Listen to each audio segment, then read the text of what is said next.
লেখিকা তন্বী চ্যাটার্জির মাধবীলতা।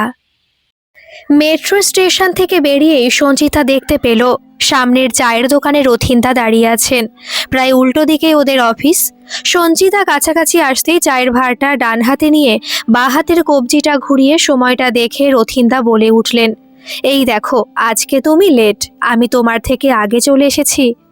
হাসলে বাঁ গালে একটা টোল পড়ে সঞ্চিতার। রথিনদার কথাটা শুনে সেই টোল পড়া গালের হাসিটা ছড়িয়ে গেল ওর সারা মুখে। ও বলে উঠল, তাই তো দেখছি, কিন্তু এখনো পর্যন্ত অফিসে ঢোকার সময় হয়নি। সকালে ভাত খেয়ে এসে এখন আবার চা খাচ্ছেন? দাঁড়ান, আমি বৌদিকে বলে দেব সব। ধুর, ওসব নালিশ করে আমার কিচ্ছু হবে না। আসলে তোমাদের মতো ইয়াং ব্লাডদের সঙ্গে কাজ করার জন্য একটা এনার্জি ড্রিঙ্কের প্রয়োজন হয়, আর চা হলো আমার সেই এনার্জি ড্রিঙ্ক। হাসতে হাসতে রাস্তা পার হয়ে অফিসে ঢুকে গেল সঞ্চিতা। একই ডিপার্টমেন্টে কাজ করার সুবাদে রথিনদাকে দাদা বলে ঠিকই, কিন্তু ভদ্রলোক প্রায় ওর বাবার বয়সী, আর বছর দুয়েক পরেই বোধহয় ওর রিটায়ারমেন্ট। নিজেকে প্রাগৈতিহাসিক যুগের মানুষ বলতে ভালোবাসেন রথিনদা, কিন্তু চিন্তা ভাবনাটা একদম এই যুগের। প্রথম যেদিন অফিসে এলো সেদিন আলাপ হওয়ার পর রথিনদাকে স্যার বলে সম্বোধন করেছিল সঞ্চিতা।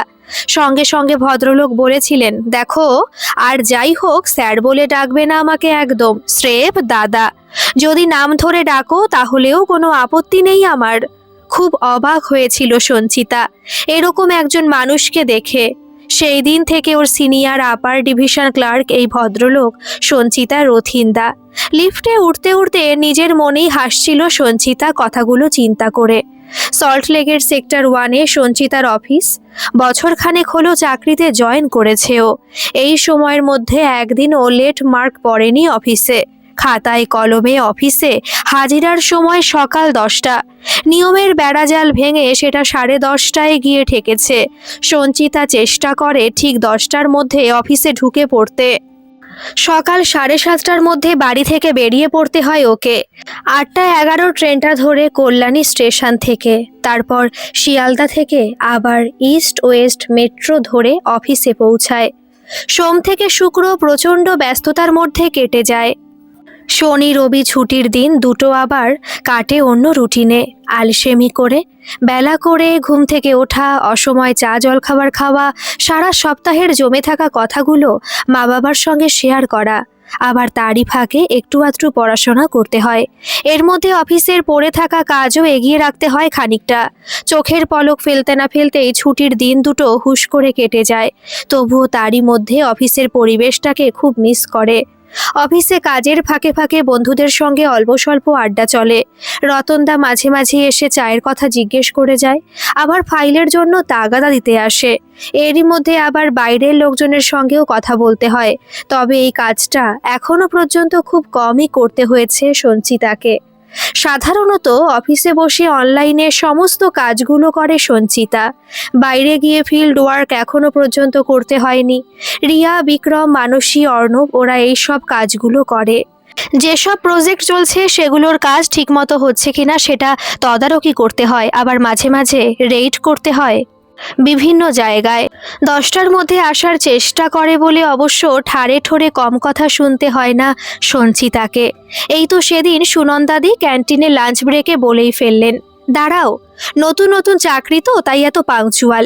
আমাদের মতো আরও অনেকগুলো বছর যেতে দাও, তখন দেখবো এত পাংচুয়ালিটি কোথায় থাকে।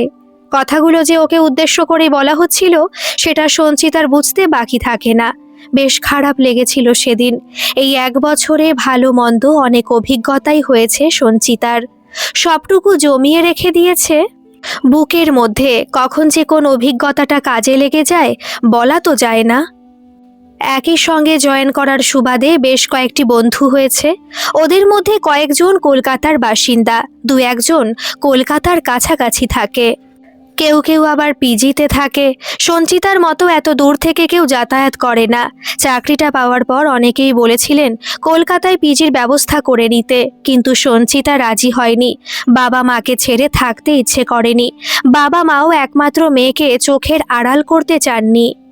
বাবা অতনু দাশগুপ্ত কল্যাণী কলেজে ইংলিশের প্রফেসর, তাই কল্যাণীতেই ছোটবেলা থেকে বেড়ে ওঠা সঞ্চিতার কংগ্রেস রোডের কাছে পিকনিক গার্ডেনের বি ব্লকে ওদের ছোট্ট ছিমছাম দোতলা বাড়ি। সামনে গেটের দুপাশে নুয়ে পড়া মাধবীলতার ঝাড়, আর পিছনের দিকের বাগানে আম, পেয়ারা এই সব 2-4টে গাছ লাগানো। স্কুল কলেজ খুব ভালোভাবেই পেরিয়ে কল্যাণী ইউনিভার্সিটি থেকেই জুলজি নিয়ে মাস্টার্স করেছে সঞ্চিতা। শাশ্বতীর খুব ইচ্ছে ছিল মেয়েও বাবার মতো অধ্যাপনা করবে, ডক্টরেট করবে, কিন্তু সঞ্চিতা সেই পথে হাঁটেনি। কম্পিটিটিভ এক্সাম দিয়ে এই সরকারি চাকরিটা করায়ত্ত করেছে। এতগুলো বছর ধরে এত কষ্ট করে পড়াশোনা করার পর সেই পড়াশোনাটা এই চাকরিতে সেরকম কোনো কাজে লাগছে না দেখে শাশ্বতী খুব আক্ষেপ করে। পূর্ত ভবনে মহিলা ও শিশু কল্যাণ বিভাগে লোয়ার ডিভিশন ক্লার্ক হিসেবে জয়েন করেছে সঞ্চিতা। চাকরির পরীক্ষার সব ধাপগুলো ভালোই উতরে যাওয়ার পরও খুব টেনশনে থাকতো। আবার অন্য একটা পরীক্ষার জন্য প্রস্তুতি নিত। ইন্টারভিউ লেটারটা পাওয়ার পর একটু আশার আলো দেখতে পেয়েছিল সঞ্চিতা। তবে যেদিন অ্যাপয়েন্টমেন্ট লেটারটা পেয়েছিল সেদিনের মতো খুশি মনে হয় আগে কখনো হয়নিও। অফিসে জয়েন করার পর সব রকম সার্টিফিকেট আর মার্কশিটের কপি ডিপার্টমেন্টাল হেডের কাছে জমা দিতে হয়েছিল প্রত্যেককে। কিন্তু কয়েকদিন পর যখন ডিপার্টমেন্টাল হেড সবার মধ্যে থেকে সঞ্চিতাকে ডেকে পাঠালেন, তখন বুক শুকিয়ে গিয়েছিল ওর। ভেবেছিল নির্ঘাত মারাত্মক কোনো ভুল করে বসে আছে কাজে।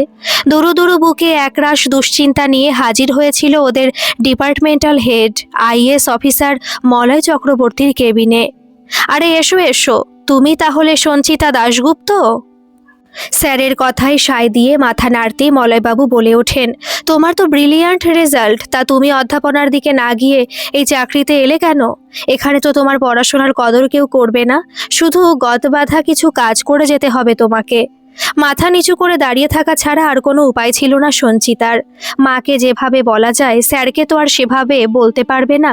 এই চাকরিটা পেয়ে গেছো, এটা অবশ্যই করবে, কিন্তু পড়াশোনাটা ছেড়ে দিও না, বরং আরো ভালো কোনো চাকরির জন্য সমানে চেষ্টা চালিয়ে যাও। অবশ্য আরও একটা কাজ করতে পারো, চাকরি করতে করতেই প্রমোশনের জন্য পরীক্ষাগুলো দিতে থাকো। পুরো বিষয়টা স্বপ্নের মতো মনে হয়েছিল সেদিন সঞ্চিতার। নিজেকে চিমটি কেটে দেখতে ইচ্ছে হয়েছিল, তবে স্যারের কথাগুলো মাথায় রেখেই একটু একটু করে নিজেকে তৈরি করছে। প্রমোশনের জন্য যেসব পরীক্ষা দিতে হয় সেগুলোর জন্য প্রস্তুতি নিচ্ছে ও। এখন কাজের জন্য তো বটেই, কাজের বাইরেও মাঝে মাঝে স্যার ডেকে পাঠিয়ে ওর পড়াশোনার ব্যাপারে খোঁজ খবর নেন। এজন্য বন্ধুরা সঞ্চিতা লেকপুল করতে ছাড়ে না অবশ্য। সঞ্চিতা আগে আগে একটু রাগ করলেও এখন হেসে উড়িয়ে দেয়। 4 তলায় সঞ্চিতাদের ডিপার্টমেন্ট। লিফট থেকে নেমে ভেতরে ঢুকে নিজের কিউবিকলের সামনে দাঁড়িয়ে এদিক ওদিক একবার চোখ বুলিয়ে নিল সঞ্চিতা। এখনো পর্যন্ত কেউ আসেনি অফিসে। সঞ্চিতা টেবিলে নিজের ব্যাগটা রেখে বড়বাবুর কেবিনে গেল রেজিস্টারে সই করার জন্য। যদিও বাইরে বায়োমেট্রিকে নিজেদের হাতের ছাপ দিয়ে ভেতরে ঢুকতে হয়, তবু এই সইটা করলে নিজের মধ্যে একটা তৃপ্তির ভাব আসে। আবার একবার নিজের মনেই হেসে ফেলল সঞ্চিতা। এই অফিসে জয়েন করার আগে ও জানতই না যে হেড ক্লার্ককে বড়বাবু বলে। সত্যি কত কিছু শিখলো এই একটা বছরে। গতকালের অর্ধেক হয়ে পড়ে থাকা কাজটা শেষ করার জন্য কম্পিউটার অন করে ফাইলটাতে সবেমাত্র চোখ বোলাচ্ছে, পেছন থেকে রিয়া এসে জড়িয়ে ধরল ওকে। একটু আদুরে টাইপের মেয়ে রিয়া, কথায় কথায় অভিমান করে, একটুতেই গাল ফুলিয়ে বসে থাকে।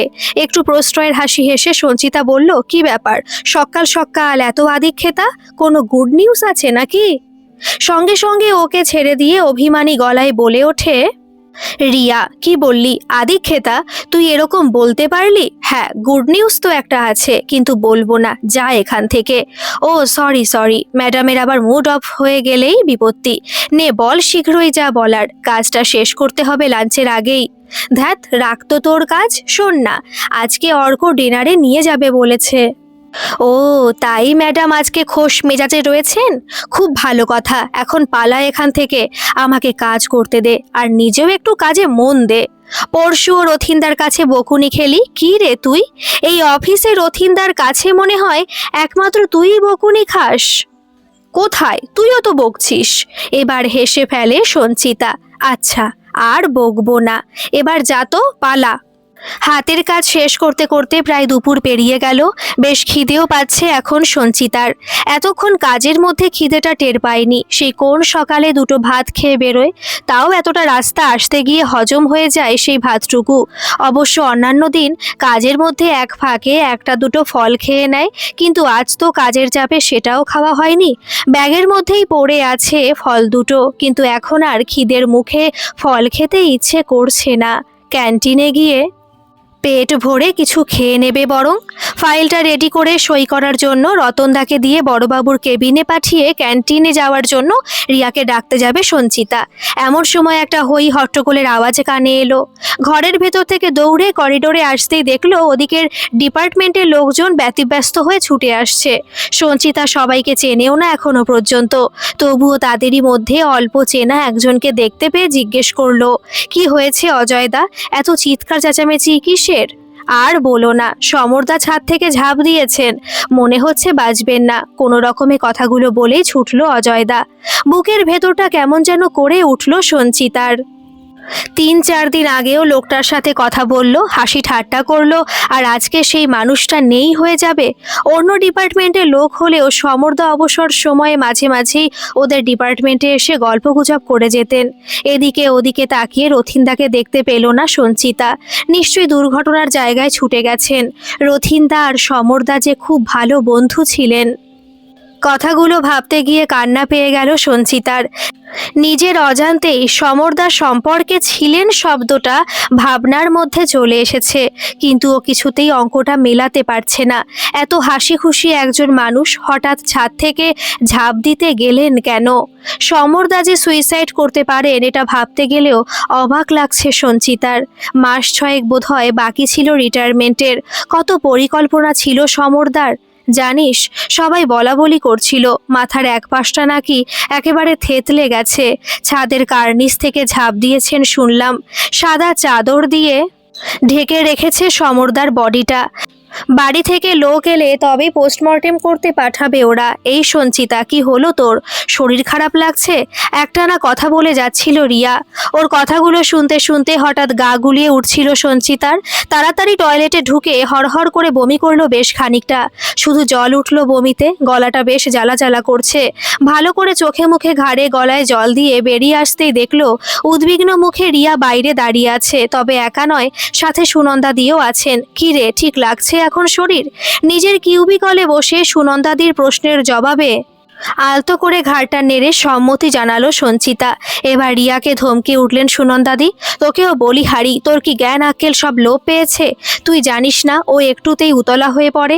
আর এত বড় একটা ঘটনা তুই বিস্তারিতভাবে জানাতে গেছিস ওকে? মাথা নিচু করে বকুনিটা হজম করে রিয়া। সঞ্চিতা অবাক হয়ে তাকিয়ে থাকে সুনন্দাদির দিকে। উনি কি করে জানলেন যে ও অল্পতেই উতলা হয়ে পড়ে? মাও বলে, তবে অন্যভাবে। মা বলে, ওই যে মাধবীলতার নুয়ে পড়া ঝাড়টা দেখছিস, বিপদ এলে ঝাড়টাও কিন্তু শক্ত হয়ে যাবে। তাহলে তুই কেন এত উতলা হয়ে পড়িস সব কিছুতে?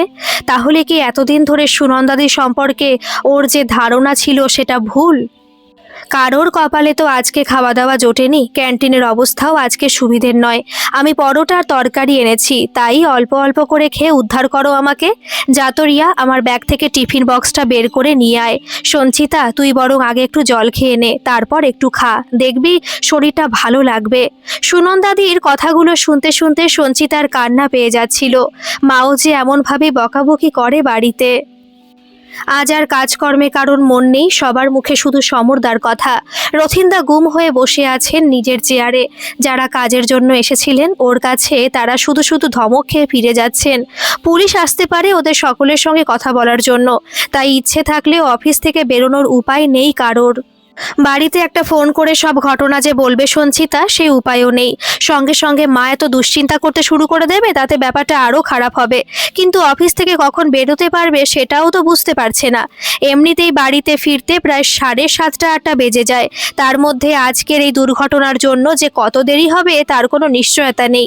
অন্যান্য দিন এই সময়টা ক্যান্টিনে গিয়ে ওরা সবাই মিলে হই হুল্লোড় করে। মাঝে মধ্যে এত চিৎকার চেঁচামেচি শুরু হয় যে সমরদা প্রায়ই বলতেন, এর চেয়ে মনে হয় মাছের বাজারও ভালো। সেদিন যেন এটুকু শোনার অপেক্ষায় ছিল। সমরদা কথাটা বলার সাথে সাথেই বিক্রম প্রায় চ্যাংদোলা করে সোজা ওদের টেবিলে নিয়ে চলে আসে ওকে। এই যে আপনি কথাটা বলে আমাদের সকলকে অপমান করলেন, তার জন্য আপনার একটা শাস্তি প্রাপ্য, আর সেই শাস্তিটা আমি ঠিক করব। বিক্রমের কথা শুনে সমরদা কাজটা ঝাঁকিয়ে অসহায়ের মতো মুখ করে বসেছিলেন। ততক্ষণে সবার জন্য মালাই চায়ের অর্ডার দিয়ে দিয়েছে বিক্রম সমরদার অ্যাকাউন্টে। সমরদার যেন ঘাম দিয়ে জ্বর ছাড়লো। মুখখানা এমন করে রেখেছিলেন যেন কি না কি শাস্তি হতে পারে ভেবে বেজায় টেনশনে পড়ে গেছেন তিনি। চাপায় একটা দীর্ঘশ্বাস বেরিয়ে আসে সঞ্চিতার বুকের ভেতর থেকে। সেই মানুষটা আজকে ডেড বডি হয়ে পড়ে আছেন নিচের করিডোরে, কিছুতেই ভেবে পাচ্ছে না সঞ্চিতা কি কারণে এত বড় একটা সিদ্ধান্ত নিলেন উনি। রথিনদা কি কিছু জানতে পারেন? একটু জল খেয়ে ধাতস্থ হয়ে রথিনদা টেবিলের দিকে হাঁটা দিল সঞ্চিতা। কথা বলতে হবে ওর সঙ্গে। ক্যান্সারের লাস্ট স্টেজ ছিল জানো তো। সমরদাকে দেখে বোঝার উপায় ছিল? তুমি তো মাত্র 1 বছর এই অফিসে জয়েন করেছো, তোমার জানার কথাও নয়। কতদিন বলেছিলাম সময় থাকতে থাকতে টাকা পয়সার ব্যবস্থা করে রাখুন, কিছুতেই শোনেননি। কোনো ইন্স্যুরেন্সও ছিল না। কথাগুলো বলতে বলতে রথিনদার গলা ধরে যাচ্ছিল। সঞ্চিতা যত শুনছে ততই অবাক হয়ে যাচ্ছে। অবশ্য শুধু সঞ্চিতাই নয়, ওর বন্ধুরাও সবাই অবাক। ওরা তো জানতোই না এত কিছু। ততক্ষণে ওদের পুরো ব্যাচটা রথিনদার টেবিল ঘিরে দাঁড়িয়ে পড়েছে। সুনন্দাদি, অয়নদা সবাই এক জায়গায় এসে জড়ো হয়েছেন। একটা দুর্ঘটনা সবাইকে এক কেন্দ্রবিন্দুতে এনে হাজির করেছে। একটু থেমে রথিনদা আবার বলতে শুরু করলেন, এই চাকরিটাই ভরসা ছিল সমরদার। ছেলেটাও চাকরি পাচ্ছে না, তার মধ্যে নিজের চিকিৎসার খরচ। শুধু বলতেন, যদি চাকরিটা থাকতে থাকতে আমার একটা দুর্ঘটনা ঘটে যায় তাহলে আমার সংসারটা ভেসে যাবে না। চিকিৎসা করলেও আমার আয়ু আর কদিন। সুনন্দাদি একটু ডুকরে কেঁদে উঠলেন, আপনার সঙ্গে তো অনেক কথা হতো সমরদার, আপনি কিচ্ছু টের পাননি? বেশ আহত হলেন কথাটা শুনে রথিনদা। কি বলছো তুমি? আমি যদি বিন্দুমাত্র টের পেতাম সমরদার মনের ভেতর কি চলছে, তাহলে অন্তত ওকে বোঝানোর চেষ্টা করতাম। তবে কি জানো, এখন মনে হচ্ছে ভালোই হয়েছে, ছেলেটা তো চাকরিটা পেয়ে যাবে। সমরদা কিন্তু সংসারটা ভেসে যাওয়ার হাত থেকে বাঁচিয়ে দিলেন। মলয় চক্রবর্তী ফার্স্ট হাফে অফিসে আসেননি, একটা জরুরি মিটিং ছিল।